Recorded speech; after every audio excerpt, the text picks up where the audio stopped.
Hello and welcome to Breast Friends Cancer Support Network, and thanks for joining us today. My name is Michelle Beck. I'm a two-time 10-year survivor of breast cancer. I'm the program's assistant at Breast Friends of Oregon, and when I have time, which is not very often, you can find me on social media at I Never Liked Pink. So today we have such an interesting guest. She's a woman of many talents. Her name is Elizabeth Lavenue. She's a sound healer and a vocalist. So Elizabeth moved to Portland when she was 17 to go to college and never left, other than spending a year in India, which I'm actually fascinated about. And I want to hear more about that. She's a sound healer, voice and meditation teacher, performer, and also a non denominational minister. So if you're in the Portland area and you need a kick ass woman to perform your marriage, she's your girl. Her purpose in life is to be a catalyst for transformation through the energy of sound and presence. Now, if that doesn't sound wonderful, I don't know what is. She's going to tell us all about that today. And as a musician and spiritual seeker, she's trained with numerous teachers and received life changing healing over her decades in this business. And through both, she does private and group healing sessions. The strength of and sensitivity of her voice combines with the drumming, Reiki, and intention to release energy that might be stuck in our bodies and help open up for clarity of the present moment, which is super important because so many of us cannot really get to the present moment and be mindful. And her teachings allow you to do that. She also has clients explore their own voices for expression and healing during those lessons. She lives here in the Portland area with her wife, Myra, and their two daughters in Northeast Portland. And I'm so thrilled. Elizabeth, welcome. Thank you for being here today. Great. Thank you so much for having me. It's really wonderful. Well, so I gave you an intro, and is there anything that I missed that you would like to highlight? Sure. I'm also a dancer, love all forms of dance. And in regards to my healing process, I just want to state outright, I'm not a cancer survivor. I am, however, a survivor of incest. And that is something in my early childhood that I've been healing with and through my whole life, as well as neck injuries that I had also at a very young age, and then many car accidents. So there's been lots and lots of layers of healing Mhm. in my path that have brought me here. And I also, as a caregiver, have had the great good fortune of having amazing parents. My mother, she passed about 4 years ago. She was a woman who lived with quadriplegia for the last Mm. 20 years of her life. And so myself and my family got to be some of her caregivers. And in those years, we really deepened in our capacity for compassion for self in the process as a caregiver, as well as compassion for her in her process of all the ups and downs of, day-to-day life and the challenges of having a long-term illness and or condition in which you're really faced with immense challenges. So Well, that's Elizabeth, just a little bit more. Yeah. thank you for sharing all of that. I know it's incredibly personal, but it does give a little bit more perspective about, I would say, where you ended up in life. And Mhm. you have gone through your own healing process to get to this point to be able to help others, which I love highlighting those individuals, regardless if you've had cancer or not, you've experienced trauma.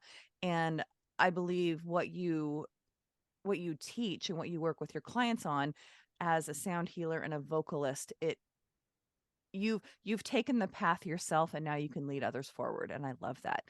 So in your typical day, what do you do as a sound healer? Sure. So I start by waking up my body and my voice, since this is the instrument, right? And the voice being the closest instrument to the heart. I'm also just making sure I'm clear. So sometimes I really need to exercise to ground myself more because I can be pretty buzzy up here. Get in the body, come on back in. I do my warm-ups for my voice so that I'm fully open and ready for a session. And then I will sometimes have sessions that are, I'm usually around 90 minutes, in which, and I'll explain more as we go along what those really look like. But I will combine then sound healing sessions with voice lessons. So I also teach right here private sessions, have a wonderful studio space here in Northeast Portland. And then sometimes that's going to fold into working on a ceremony. I'm a minister, and sometimes I'm prepping for various ceremonies that I'm doing. And then also as a vocalist, I'm wanting to keep myself moving forward towards the next performance. And so I'll also have pockets in there where I'm listening to new artists. I'm exploring my own voice in new capacities. I'm networking, lots of networking these days. So my days really vary, which I really love. I cherish that. Definitely, because if you're doing the same thing over and over, it can be kind of like Groundhog Day and you're like, wow, I Right. need something else. But you are so passionate about what you do. How did you get into this field? I Mhm. imagine, did you start as a vocalist at a young age and it progressed from there? That's right. So I'm the youngest of four. Me and my three sisters, we were actually all singing together. My dad's Presbyterian minister, still working part-time at age 92. No kidding. So Go so we dad. started, I know, right? So we started, and I started at age 4 performing, and I was shaking in my shoes, but then I just was able to cultivate it. And I just want to give a shout out to my parents. Thank you so much for encouraging my talent and bringing me forward. So I just started off as a vocalist and moved into studying music at Lewis and Clark College, and then moved into healing. As soon as I graduated from college, I started to awaken up to what is going on here. Why am I feeling really intense and have so much anxiety? And there was just so much I didn't understand about myself. And then Mhm. my healing journey really began, I think, intensely at around age 21, in which I then started to have memories and have Mhm. incredible stuff arriving. And then, of course, seeking support, group therapy, individual, all the things. But within that, I was always drawn back to meditation and chanting. So my first trip to India was at age 19 with Lewis and Clark College. Mhm. My second trip was also with Lewis and Clark College at age 25. The second time I got to go as a trip leader, which was really amazing. Yes. But throughout all these years of healing for myself, I realized, as a singer, there is a way in which the capacity of the voice to heal ourselves is it's huge. We don't even know often the immensity of what we hold within us. Again, the heart, the voice being so close. So as I started to deepen into both performing and chanting and healing through sound, I realized there's so many more layers of opening and expanding that I hadn't even felt into, and that I could get to somewhat in talk therapy and somewhat through body work and all the other things that were happening, Mhm. but it still wasn't feeling like it was allowing the depth that I needed and still need. This isn't past tense.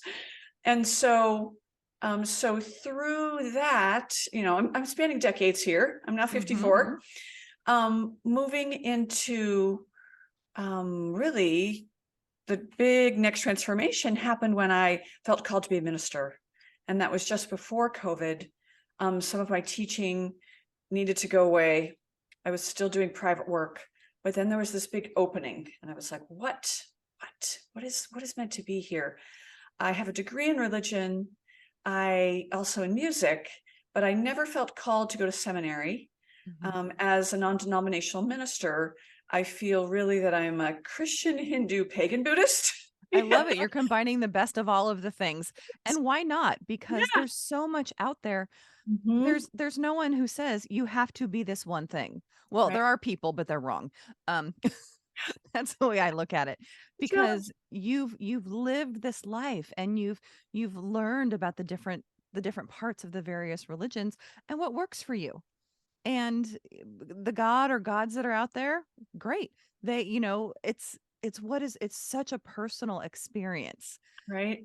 And Mhm. what kind of training did you have to have? So you were obviously a trained vocalist in college and moving forward, but to work on the sound healing and the all of sorry, I don't know enough about it. All the things of the Sure. sound healing, what do Yeah. you go through to get where you're at today? Right.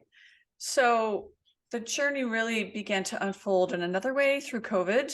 because as we all experienced, that was hard. There was a lot of time we had on our hands, still do to some degree. And so within that, I started training with a sound healer here in Portland and discovered the power of drum with voice, with intention. And so that to me was really the opening, kind of the gateway that allowed me to start to explore for myself and feel confident in myself that I could open up intuitively to guidance, as my voice can be a healing instrument. And I've known that and experienced that in other ways, but to actually allow the raw sound to come through me, through the voice and the drum, was a game changer. And within that, Reiki, I don't know if we mentioned, that is also part of the training I received through COVID. And so that Reiki is a Japanese energy work. All of those things combined allowed for me to then step into the subtle energies. So there's definitely the ways in which sound and vibrational medicine moves and changes us. But what I find most powerful is how it draws us back to presence. So presence is the word that I use for spirit, God, source. You can fill that in for yourself. I'll just use the word presence. But that for me is the foundation of my practice and my teaching, and which is that as we go into deeper healing work, we are approaching ourselves with love for sure. We're working with acceptance, yes, just being with what is. And we're riding the waves of those experiences. For instance, a thought wave or a sound wave or a sensation. So we play with these different concepts in private sessions, and I also teach group classes. But just to clarify presence, how does that affect us? How does that change anything? Mm-hmm. So oftentimes in mindfulness and meditation practices, there is the experience of, and the training is based on returning to the breath. Gorgeous. Absolutely the foundation of life, of the practice. Yes. And these practices that I'm working with start there, and then we go into presence. We allow ourselves to experience how it simply feels to be you. It's so basic. It's completely overlooked. It seems ridiculous to even say it. It's not Okay. though, because people don't take the time to do that, because we are, especially in today's society, it's do. What can you get done in a day? And that's how, unfortunately, success is often measured, not how right you are with your body and yourself and your mind, which I love all of the non-traditional therapies, for lack of a better term, that are coming up. And especially here in Portland, there's so many things to try that really, we're hopefully going to get to a better place overall. Mm-hmm. Right. Now, if I'm watching you do a session with someone, what does that look like from, I guess, the outsider's point of view? Sure. So from the outside, I have a massage table here, nice and comfy. I bring out my drum. It's a large gathering drum, various instruments as well. And the clients will be on the table, face up or face down, whatever's comfortable. And I will begin at the drum. And the first part of the session is opening to spirit, is grounding both myself and the client. And then depending on what's needed, I might stay at the drum for a longer period of time. But if people want more Reiki, then I will. Reiki is can be hands-on. Most of the time it's hands-on. I do this work online as well, but it's most effective hands-on. And so then I will move to using my voice and the energy moving through my hands to address particular needs that the person and I have discussed prior to the session. So that's from the outside. Mm-hmm. What about from the inside? Yeah, from the What inside. is, if I'm a patient or on your table or a client, what am Sure. I going to experience? Sure. So clients often come with some level of discomfort. So that can be physical or emotional. So during the process, that's going to shift. There is, and I think we're almost out of time here. No, you're good. There's some people experience tingling, some people experience warmth. Some people will actually have emotional release during sessions. Other times, there is just a general sense of lifting of energetic patterns that are shifting and releasing, and then opening. So it really is about returning us to who we truly are, which is, in our essence, love. I love that. That is the perfect Yeah, place to take a break. there you go. It all starts and ends with love. So, listeners, please stay with us. We have so much more to talk about when we come back. If Great. you or a loved one need our services, please go to breastfriends.org and check out patient programs to see what we can do for you. If you'd like to donate to help us on our mission to ensure that no one goes through cancer alone, there's a big button on our website that says donate, or you can text BF Radio to 41444. We'll see you back in a minute. Thank you for staying with us. I am Michelle Beck. My guest is Elizabeth Lavenue, and she's a sound healer. And we are talking about all the things that go with that. So, we've just talked about how the sessions might look from an outside perspective and what I might feel if I'm getting one. But, Elizabeth, what is going to bring someone to you for this practice? Great, thanks. So people will come for various reasons. Some have come just post-surgery, are dealing with physical and or emotional, energetic shifting. Some are moving towards surgery and looking for healing, looking for compassion, grounding. My voice students are often either coming for just opening through the voice and clarity. But I also work with people who are, simply wanting to express themselves differently in the world. And so either sound healing practices or private voice lessons. And so we'll kind of be clarifying those a little bit more as we go now, what Mhm. those look like. But those are just a few of the things that people will come for. Now, if someone is coming, because the majority of our listeners are those who've been diagnosed with cancer, how can the sound healing and the transformation process with what you guide them through help them move forward? Great. So I'd like to just try a few moments together, Okay. and we'll do a practice together here online. And granted, online is quite different than in person, but we'll just dive in a little bit. So one of the um, perspectives is to look at whatever is happening to us in the moment through four ends. So those are, the first one is now. So here we are at presence, right? Bringing ourselves back again and again to being present now. The second is notice. So we're just simply going to notice what's here. Part of that then rolls into acceptance of what is in this moment. The third is nearer. Whatever that experience is, oftentimes the body mind wants to be like, oh, away, I don't want it, especially if it's something challenging or difficult, clearly. So then allowing for us to just, even for a few moments, bring whatever that is, that sensation, that emotion, etc., nearer to us. Okay. And then the fourth is non-attachment. This is something, of course, that is not so easily addressed in a minute or two, but it's just recognizing that as we gain perspective, right? That's another way to describe non-attachment, that maybe the thought, the sensation, the emotion, whatever that is, can feel so overwhelming that we're fused with it. If I have just a bit of space and now I'm able to just witness that, then there can be another opening for shift. So Okay. again, riding the waves. So what we're going to do right now is we're just going to play with some of these Okay. pointers. So if you'd like to close your eyes, you're welcome to do that. You're also welcome to leave them open. I'm just resting gently on a focus point. And so let's just drop in. And as you drop in, connect to your breath.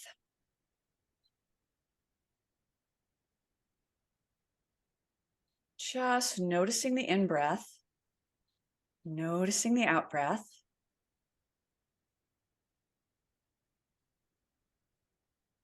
Very simple.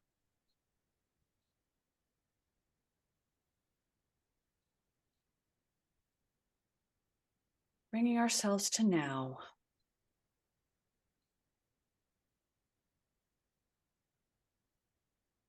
Just resting back into this moment, into the feeling of this moment.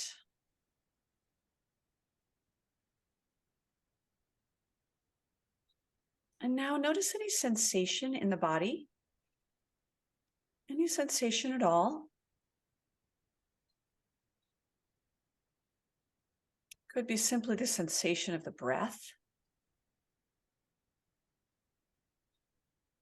Could be a more uncomfortable sensation. We're simply going to notice it.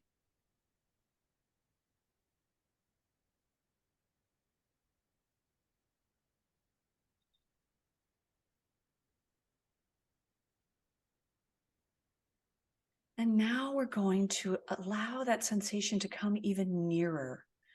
So let yourself really just sit with that sensation. Notice, does it have an edge? Does it have a periphery? Does it have a center? If you were to describe that sensation, what might that be?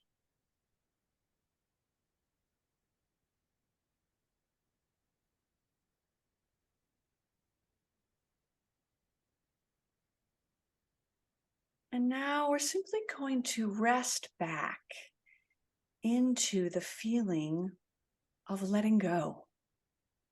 The feeling of letting go and resting back into the feeling of you. Just simply yourself in this moment.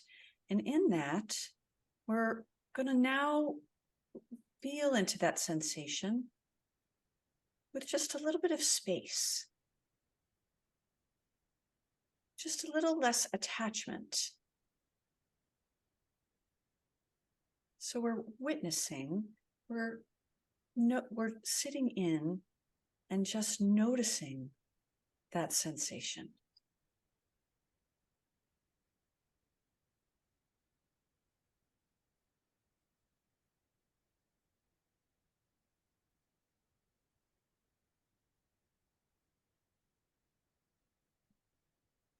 This sensation of you is presence, is that which is unchanging.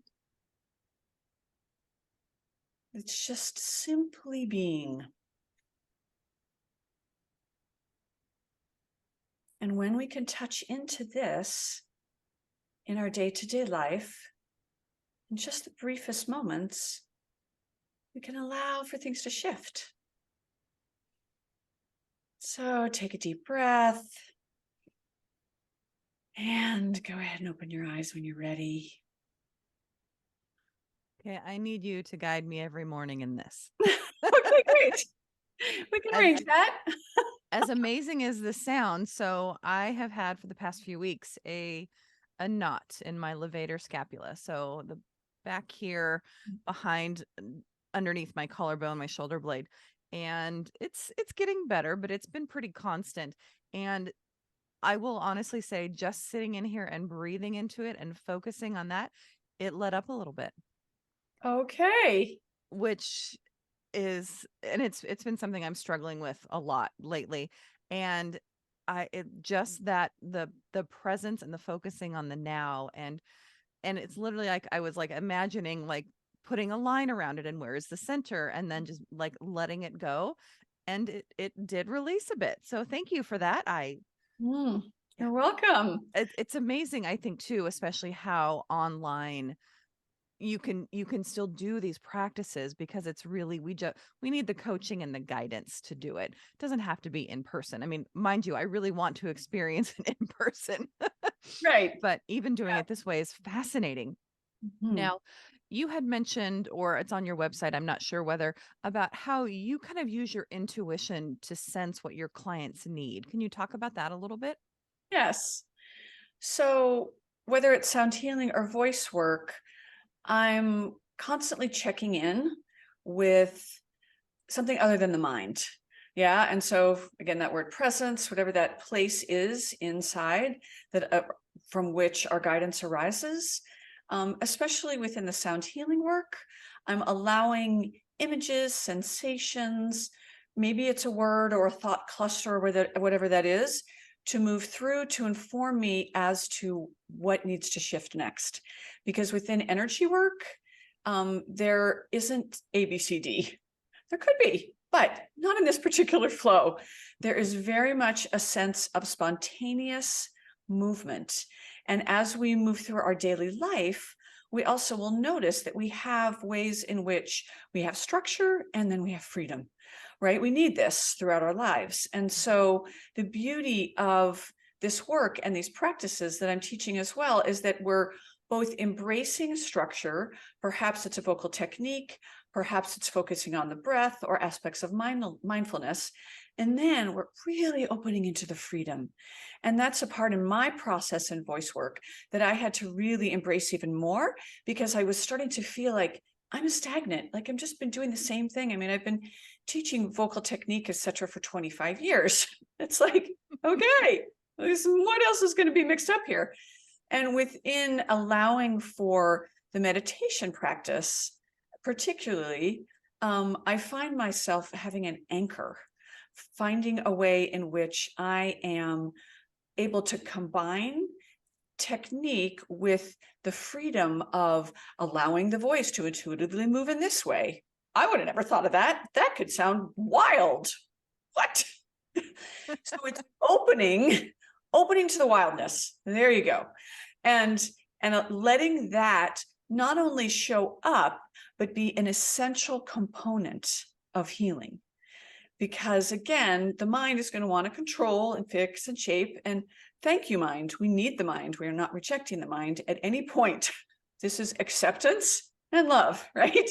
And so whatever that practice is, as we allow for the freedom, then we're opening to spirit, truly.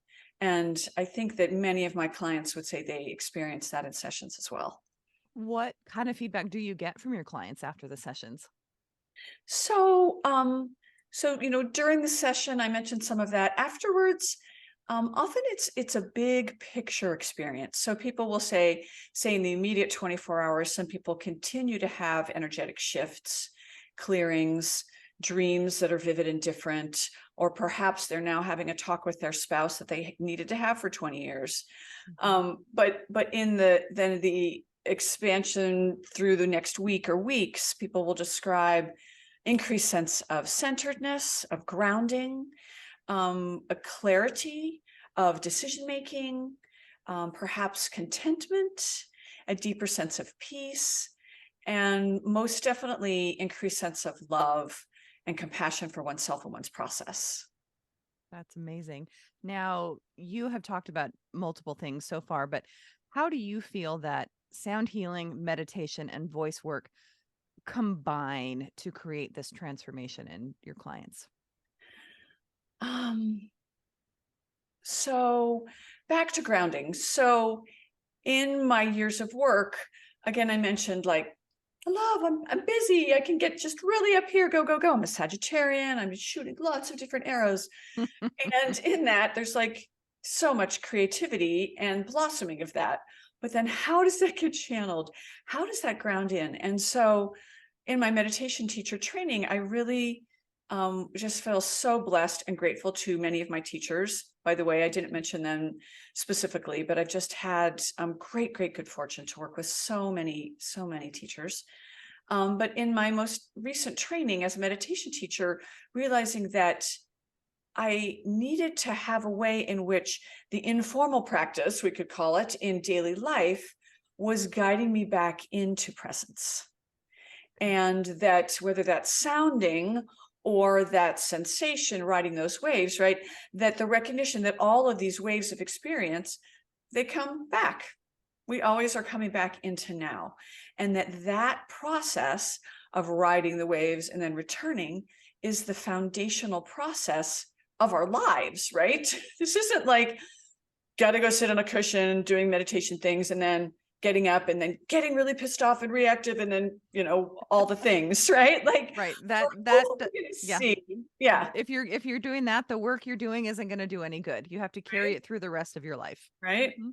So I feel like I've kind of gone on a tangent here, but But what I've noticed is that the essence of doing this is there's not a particular goal, right? And so for in the healing process, we recognize that, yes, we might be looking at a surgery date, or we might be looking at perhaps we're caregiving for someone who's in hospice now, or whatever that level of depth is of healing that's needed.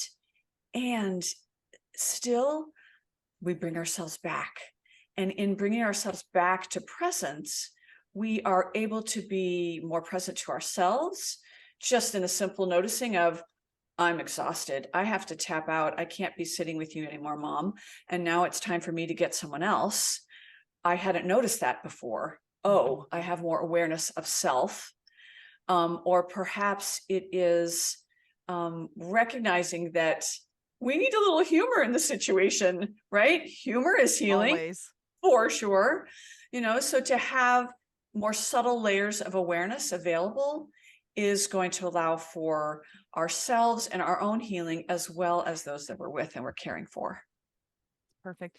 Who are the general population that you work with? Is it is it voice and they kind of move over to the healing part, or is it someone Right. coming in saying, "Wow, I want to try this new type of healing?" Sure. Um who, who are the main people that find you? Sure. Oftentimes it's people coming for voice work and then opening up into sound healing. But it's also people that are coming for, again, um, deeper understanding of themselves, and also healing through various forms of trauma, injury, illness, etc. So it's really both avenues right now, I find. Perfect. So we are going to take another quick break. We have more to talk about. Listeners, if you would like to be my guest on Breast Friends Cancer Support Network, you can reach me at Michelle Beck at breastfriends.org. Stay with us. We'll be back. Hello and welcome back. I'm Michelle Beck. My guest is Elizabeth Lavenue, and we are talking about sound healing and the transformation it can make in your life. Now, Elizabeth, we've talked a bit about the sound healing portion, but what do you do vocally with your clients who are coming in for that aspect of your practice? Sure. So people can come to me that are really wanting to train in how to use their voice to help heal themselves and their community.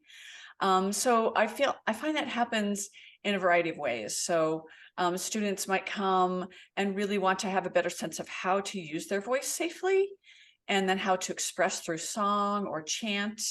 And some people are going to come and are with me in that place of freedom and improvisation, in which they're exploring how the heartbeat is going to inform the drum, which informs the voice, which informs the healing.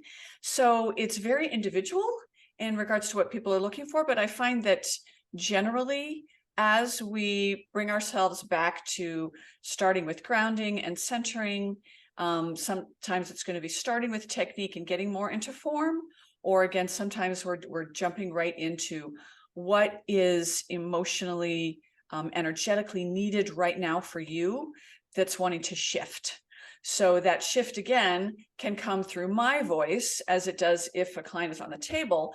But I feel really passionate about what is happening for your voice. How can your voice be brought in to heal you in the world, to heal then your community in the world? And again, perhaps that's going to look like a structure of a song, and perhaps it's not. Perhaps it's going to just be and what is moving through, and then how that allows for emotional, perhaps physical release as well, is spontaneous and beautiful in that spontaneity. So you can give your clients guidance on how to use their voices when they're not in your practice or not in your presence to heal themselves, because you're giving them the techniques and the power to at any moment take that time and be like, okay, I can use the techniques and what I've learned for my own benefit when I'm not with Elizabeth. yes. Yes. So let's try a little bit of that right now. So this is just going to be a very simple pinpoint. And I am going to ask people to sound. Michelle, you can or cannot if you want to. I'm here for In the that. journey. Why not? Okay, great. So so healing sounds in life, yes. So sometimes those are going to be mantras, those are going to be syllables, prayers, any tradition, right, is going to have those healing sounds. Right now, we're just going to play with Om, which is that primordial vibration of the universe. And so we're going to start, let's just drop in again. If you want to close your eyes, you're welcome to do that. You're welcome to leave them open if that's more comfortable. And we're going to drop back in. And since we were riding the waves of sensation earlier, let's do that again. So let's just start by noticing the sensations of the breath.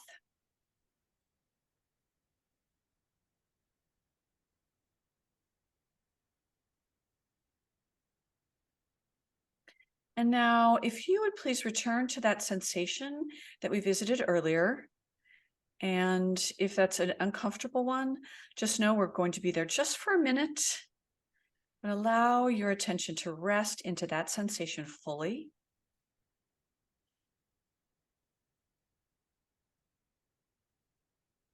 And now we're going to Om. And as we Om, no right or wrong pitch, no right or wrong way to do it.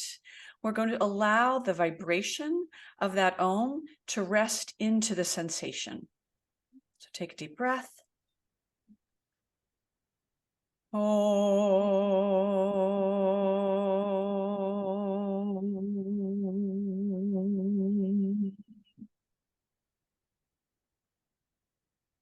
And one more time.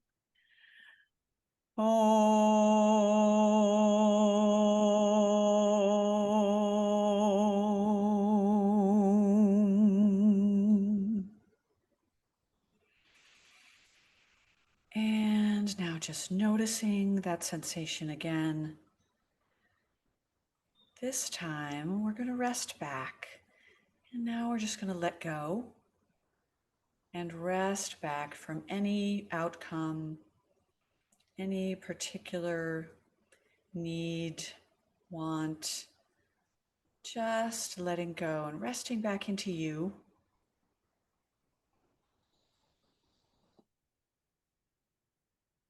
And allowing in a bit of love. And filling that space now with that love. Filling that space with some acceptance.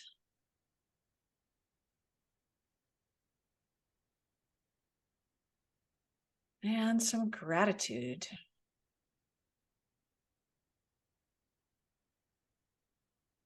All right, when you're ready, please open your eyes. I love that. It's just a Again. little taste. Yes. It's amazing. Well, a couple things I noticed. One thing that I need to work on my amount of breath that I can take in and put out, because you Sure, you can sure. ohm a lot longer than I can. Okay, no worries. No agenda. Yeah. But no, I definitely enjoy that. And it reminds me of the gratitude at the end. It's always so important. Last year, or earlier this year, I have no concept of time anymore after COVID. It's all just one big long timeline. I had a wonderful guest on talking about mindfulness through meditation, Dr. Michelle Cambolis. And one of her mantras I've adopted, and it's I'm grateful for this breath, this body, and this life. Mm, And I say that every day because while my body has been through a lot and I've been through cancer twice, I'm so grateful that every day that I'm still here to experience the yeah. breath in my body and Yes. how strong my body has fought for me and that I'm living here every day. So I think taking the time to think about how grateful we are after even a small session like that is pretty fabulous. So thank you for leading us through that. Mhm. Now, in Mhm. terms of what is your take on how something like this really helps ease pain, the mindfulness and the meditation? What does that do physically for our bodies? Mhm. You bet. So I mentioned earlier on that I had various neck injuries. My first neck injury was at 10 weeks old. A little shocking. My mom pulled me out of the car seat too fast. And Mhm. then back in the day, what they did is they put you in a neck collar. So as an infant, I was in a neck collar for weeks. Mm. And so as you can imagine then how that kind of sets up into the body. And so in my decades of healing and working with physical pain, what I found is that there is what we call like a first dart and a second dart. So The first start will be, what is happening right now? Perhaps for me, it might be, my neck hurts again. Okay, actually, I just went to the second dart. Pardon me. The first dart is noticing the sensation. So if I'm resting in, yep, there's a sensation in my neck. I'm well aware, I've had it forever, that story, right? So, but just noticing the bare sensation, that's the first dart. The second dart is what I went to, which is the way the mind describes it. Oh, it's this. Oh, it's that. Oh, it's always going to be here. Da, da, da, da, da. Right? Whatever we layer onto it. So just in that simple perspective of recognition of what is, and then what is the story of what is, that can allow for just a little bit of space to open up in feeling what is happening in the body. And we practiced that a little bit, but there's a way in which this work is used and has been used by the meditation teachers Kimberly and Jim Carson in various research studies with fibromyalgia, cancer, chronic illness, etc. So, there's decades of research kind of underpinning all of this, but just in the nugget, it's the recognition that when we are able to experience presence once again, that when we're able to have that neurological experience, right? Because here's another example of first dart, second dart. Hear a bump in the night, I wake up, immediately fight or flight or freeze, right? Like, what is happening? It's a burglar. Oh, it's just a dog. Oh, right. I mean, we've been there. Always Like, the dog. right. Okay. Thank God. So that experience in the body, quite different, right? From it's a burglar to, oh, it's a dog. So in the awareness that the way the body mind configures so quickly, it's miraculous, really, that we are then able to have an awareness of that, and then now what? Right. And so in our day-to-day life, these things are happening all the time. Stress is a part of daily life.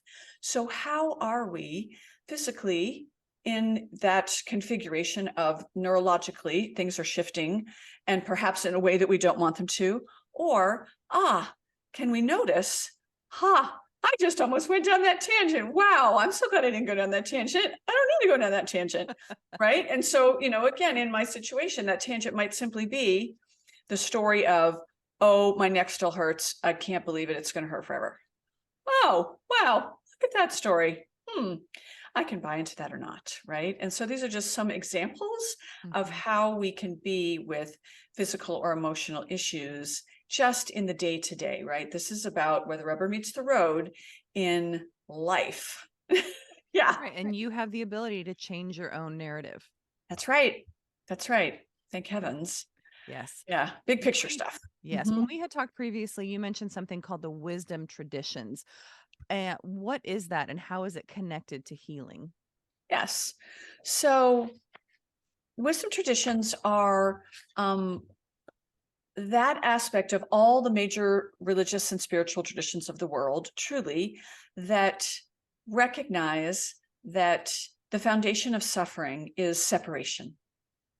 So, in other words, any spiritual tradition is going to have its beliefs, et cetera, et cetera. You could think of the wisdom traditions as the mystical side of religious traditions, but whatever that descriptor is, it takes as the foundation of suffering, I'm separate. Could be I'm separate from an experience I'm having in my body, my mind, I am separate from you, whatever that form of separation is, right? And we recognize this is how we are moving through the world. We need to have that sense of separation for safety at times, for sure.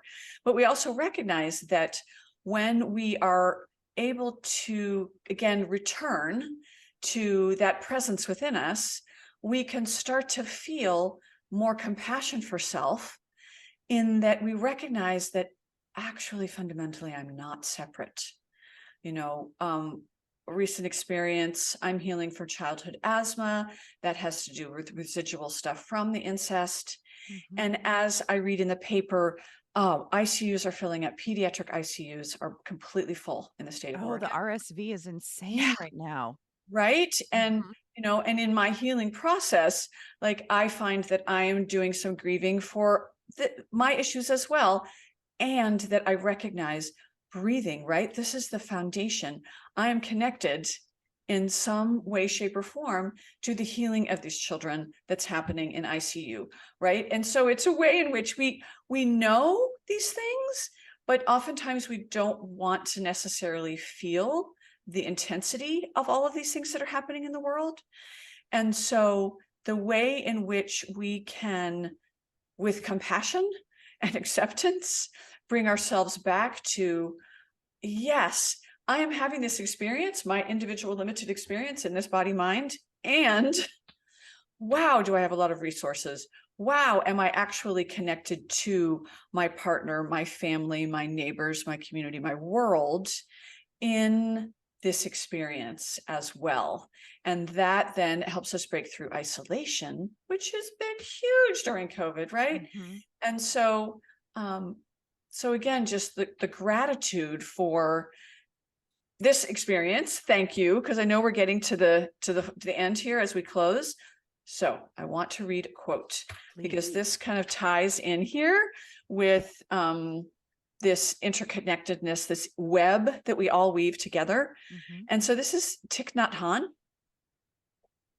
You are me and I am you. It is obvious that we are. You cultivate the flower in yourself so that I will be beautiful. I transform the garbage in myself so that you do not have to suffer.